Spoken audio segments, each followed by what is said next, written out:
السلام علیکم دوستو، میں ہوں سبوہی عثمان اور آپ دیکھ رہے ہیں سبوہی کا پاکستان۔ جی ہاں، ایک بہت ہی زبردست خبر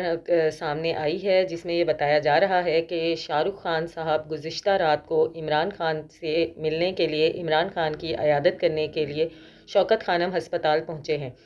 لیکن اس بات کو میڈیا سے اس وجہ سے چھپایا جا رہا ہے، جتنے میڈیا کو اس بات کا پتہ بھی ہے تو ان کو اس کی کوریج کرنے کی یا رپورٹنگ کرنے کی اجازت نہیں ہے، کیونکہ سیکیورٹی ریزنز ہمارے اس طرح کے ہیں، ہماری سیکیورٹی کو اتنے زیادہ تھریٹس ہیں کہ کسی بھی سیلیبریٹی کے بارے میں خاص طور پہ اگر کوئی شخصیت انڈیا سے پاکستان آتی ہے تو اس کو اتنے زیادہ اپنی ذات کے اندر ہی اتنے خطرات لاحق ہوتے ہیں کہ وہ اس بات کو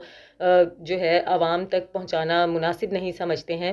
اب بتایا جا رہا ہے کہ یہ بات شاہ رخ خان کے واپس چلے جانے کے بعد کھلی ہے کہ شاہ رخ خان کل رات عمران خان کی عیادت کے لیے شوکت خانم ہسپتال تشریف لائے تھے، اور یہ بھی بتایا جا رہا ہے کہ شاہ رخ خان نجی پرواز کے ذریعے پاکستان تشریف لائے اور 2 گھنٹے انہوں نے شوکت خانم میں عمران خان کے پاس قیام کیا اور ان سے ان کی طبیعت کا حال احوال لیا۔